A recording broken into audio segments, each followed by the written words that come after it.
Semangat tinggi seorang ulama besar untuk mencerdaskan bangsanya diadopsi oleh universitas ini. Oleh sebab itulah nama ulama tersebut tertabalkan pada namanya, Universitas Syiah Kuala. Berkomitmen kuat untuk meneruskan semangat dan perjuangan Syekh Abdul Rauf As-Singkili atau dikenali dengan Tengku Syiah Kuala.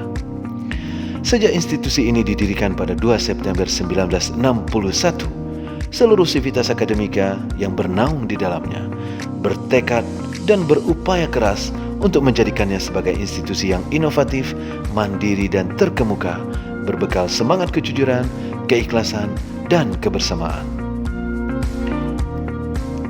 Karena tekad, semangat kerja keras dan doa inilah, universitas ini menjadi satu-satunya di Indonesia yang berhasil melompat nilai akreditasi institusinya dari nilai C ke nilai A pada tahun 2015.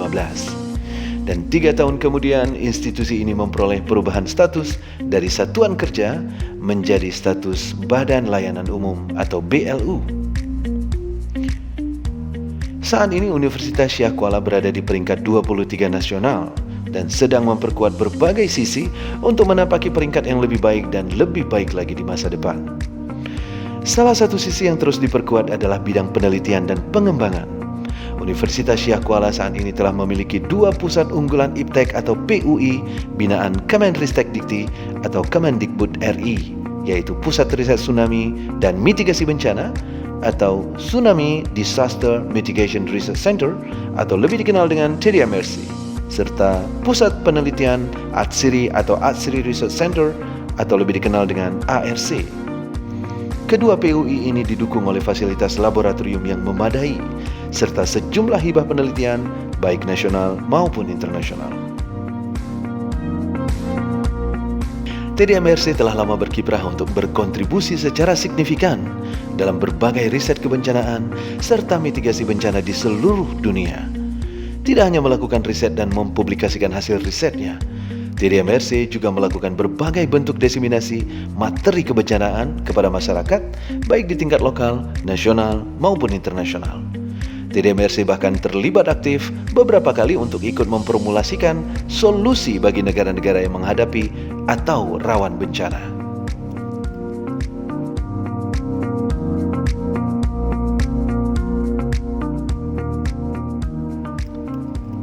Berbekal kontribusi TDMRC sejauh ini, serta didukung oleh fakta bahwa Aceh dan Indonesia secara umum terletak di lingkaran api bencana, maka tidak mengherankan jika Indonesia, Aceh, terkhusus TDMRC menjadi salah satu referensi dunia untuk bidang riset kebencanaan.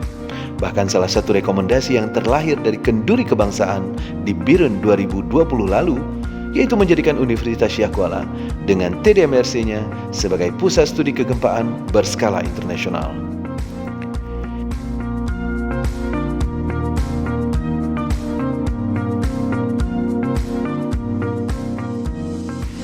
Di sisi lain, ARC PUI Nilam Aceh yang usianya relatif muda juga telah menunjukkan kiprahnya di pentas dunia.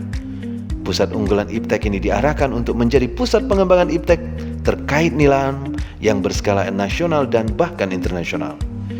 Di sisi lain, pusat riset ini juga diharapkan dapat membantu mensejahterakan para petani nilam di Aceh dan di Indonesia pada umumnya.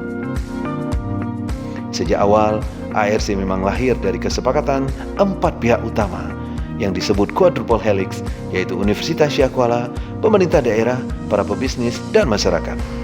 Setelah itu, berbagai kerjasama di tingkat lokal, nasional, dan internasional telah berhasil dijalin oleh ARC.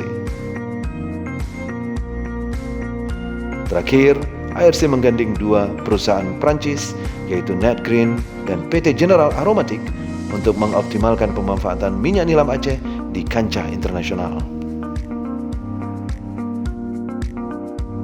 Semua capaian dan rencana Universitas Syiah Kuala terfokus pada visi untuk menjadi institusi yang inovatif, mandiri, dan terkemuka.